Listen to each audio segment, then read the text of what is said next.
اعوذ باللہ من الشیطان الرجیم، بسم اللہ الرحمن الرحیم، الحمد للہ رب العالمین، والصلاة والسلام علی محمد وآلہ الطاہرین، سیما بقیت اللہ، اللہم اجل ولیک الفرج۔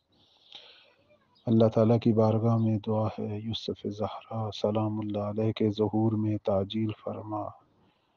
روز جمعہ ہے، پروردگار اس دن کا فیض یعنی ہمیں اخلاق اور تربیت کے مراحل میں کامیاب فرما اور زمانے کے ولی سے متمسک ہونے کی توفیق دے۔ موضوع سخن مرزا جواد ملکی تبریزی رحمۃ اللہ علیہ کی کتاب شریف لقاء اللہ ہے۔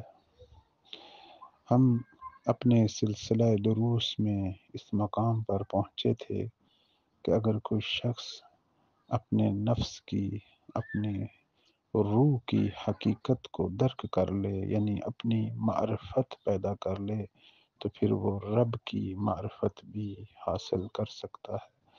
پھر اسی دنیا میں رہتے ہوئے اللہ اس کی آنکھوں کے آگے سے ایسے پردے اٹھا دے گا کہ دنیا میں ایسی چیزیں بھی دیکھے گا جو جسم کی آنکھوں سے نہیں دیکھی جا سکتی، یعنی اس کی باطنی روحانی آنکھیں بھی کھل جائیں گی۔ تو اس کے بعد مرزا جواد ملکی تبریزی اعلی اللہ مقامہ فرماتے ہیں کہ معرفت کے جو مراحل ہیں اسے علم کے ذریعے بھی ہم حاصل کر سکتے ہیں، دلیل برہان کی روح سے بھی انسان ان مراحل کو طے کر سکتا ہے۔ جیسے ہماری بعض مشہور اسلامی شخصیات، دانشور، بڑی بڑی ہستیاں، انہوں نے معرفت کے مراحل کو علم و دلیل اور فکری اور نظریاتی بحثوں سے حاصل کیا، جس کی ایک بہت بڑی مثال شیخ الرئیس ابو علی سینا جیسی ہستی ہے۔ اور دوسری جو راہ ہے وہ ریاضت اور مراقبہ اور اپنی تہذیب نفس اور اپنی تربیت، کہ جس کے بعد انسان مکاشفہ کے مقام پر پہنچتا ہے اور خدا اس کی آنکھیں کھول دیتا ہے۔ یعنی باطنی آنکھیں عقلی، علمی، فکری کاوشوں سے بھی کھل سکتی ہیں، اور تہذیب نفس اپنی پاکیزگی اور ہر قسم کی آلودگی سے اپنے جسم و روح و جان و فکر کو پاک کرنے سے بھی انسان جو ہے وہ اپنی آنکھیں کھول سکتا ہے۔ اس کی ایک بڑی خوبصورت سی مثال جو ہے جناب سید احمد فہری جو ہیں وہ اسی کتاب لقاء اللہ کے ایک حاشیے میں دیتے ہیں۔ کہتے ہیں کہ ایک دفعہ شیخ الرئیس ابو علی سینا نے جناب ابو سعید ابو الخیر جو اس زمانے کے بہت بڑے عارف اور ولی پروردگار تھے ان سے ملاقات کی، اور جب یہ ملاقات ختم ہوئی تو باہر لوگ منتظر تھے، یہ دونوں ظاہر کمرے میں اکیلے جو ہے انہوں نے ملاقات کی۔ اب یہ ملاقات کتنا عرصہ رہی اس پر مختلف قیل و قال ہے، بعض کہتے ہیں 3 دن تک جو ہے یہ ملاقات جاری رہی۔ خیر، جب یہ دونوں عظیم ہستیاں ملاقات کے بعد باہر نکلیں تو لوگوں نے جناب ابو علی سینا سے پوچھا کہ آپ نے ابو سعید ابو الخیر کو کیسا پایا؟ تو انہوں نے فرمایا کہ ہم جو کچھ جانتے ہیں یہ وہی کچھ دیکھتے ہیں۔ اور جب ابو سعید سے پوچھا گیا کہ آپ نے ابو علی سینا کو کیسے پایا، تو انہوں نے کہا کہ میں جہاں جہاں اپنے مکاشفہ سے قدم رکھتا ہوا گیا ہوں، یہ ہستی جو ہے یہ بھی اگرچہ اندھے تھے لیکن اپنے عصا کے ساتھ وہاں یہ بھی تھے، اور یعنی یہ بھی وہاں پہنچے۔ مراد اندھے سے یہ ہے کہ اگرچہ انہوں نے تہذیب نفس سے اپنی باطنی آنکھیں نہیں کھولی، لیکن عصا سے مراد یہ ہے یعنی دلیل اور برہان کے ساتھ یہ بھی وہاں پہنچے تھے اور میں نے انہیں وہاں دیکھا۔ تو اس سے پتہ چلتا ہے کہ علم و معرفت دو طریقے سے جو ہے وہ حاصل ہو سکتی ہے، کثرت مطالعہ سے بھی حاصل ہو سکتی ہے اور اپنی تربیت اور تہذیب پر توجہ اور دقت سے بھی حاصل جو ہے وہ ہو سکتی ہے۔ ایک بڑی خوبصورت سی حدیث ہے جو کتاب شریف کافی کی 8ویں جلد میں ہے، اور یہ مولا امام صادق علیہ السلام کا فرمان ہے۔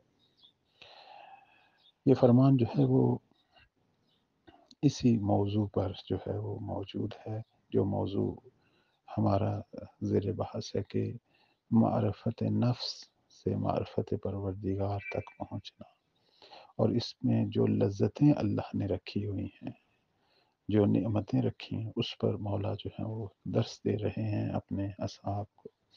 یہاں سے یہ فرمان شروع ہوتا ہے کہ لو علم الناس ما فی فضل معرفت اللہ ما مدوا اعینہم الی متع اللہ بہ الاعداء من زہرۃ الحیات الدنیا و نعیمها۔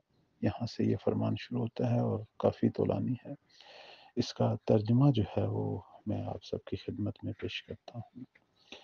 فرماتے ہیں کہ اگر لوگ یہ جان لیں کہ پروردگار کی معرفت میں کیا ثمرات اور کیا فضیلت ہے،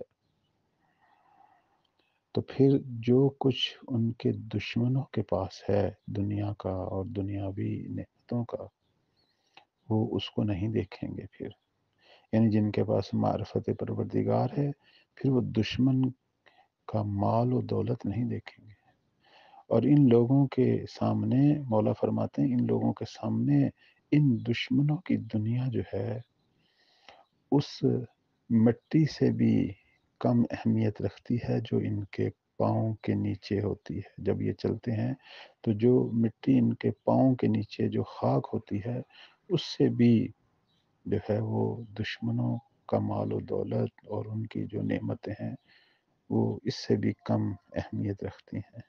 یہ اللہ کی معرفت سے اس قدر نعمتیں پائیں گے اور اللہ کی معرفت سے ایسی لذت حاصل کریں گے۔ یہ وہ لذت ہے کہ جو جنت کے جاودانہ باغات میں اولیاء خدا کی ہمراہی میں ملتی ہے۔